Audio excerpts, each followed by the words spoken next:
This easy tutorial will show you how to bend copper wire to create wire letters. If you love learning about art, hit that subscribe button and support this public school teacher's side hustle. As far as materials, you are going to need some form of wire. So you could do a really small gauge jewelry wire, a little bit more of a thicker copper wire.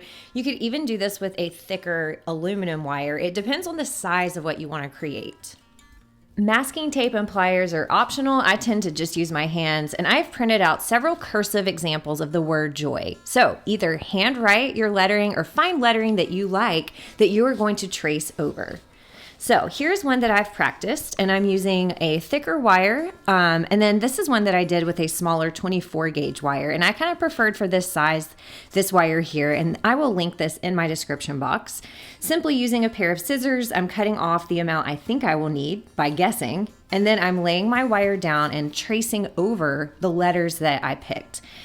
Then I'm going to use my hands to place it, and the wire will hold its form pretty well. With wire, you're always kind of feeling like you're fighting with a barbed wire fence. So wire's easy to work with, but it does have a mind of its own. And I like to loop it to kind of keep its form. So when I'm crossing over my J, I just did a simple loop using my hands. Now the O is going to be pretty challenging because it's round, and this is really teeny tiny. This would actually be an example of something that would be easier done on a larger scale. I'm okay with it not looking exactly like the letters that I print out, but you do want to be mindful of the font that you select. Any graphic designer will tell you that font is important, and you might ask people, what does this word say?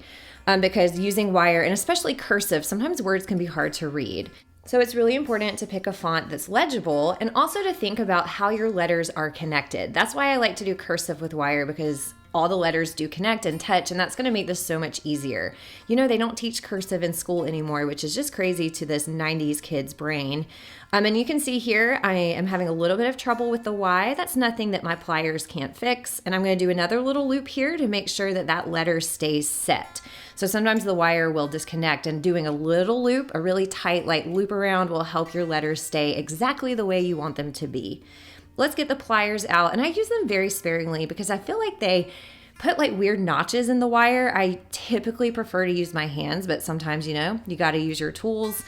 And so I feel like I have a nice joy here. And then what now? So you could turn this into a necklace. You could turn this into an ornament.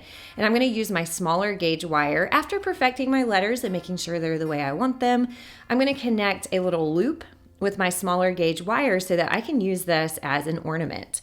So I could hang it from a potted plant, I could hang it on a Christmas tree, I could hang it from a wreath, I could add it to a Christmas stocking. Doesn't just have to be Christmas or holiday, this can be used for lots of things.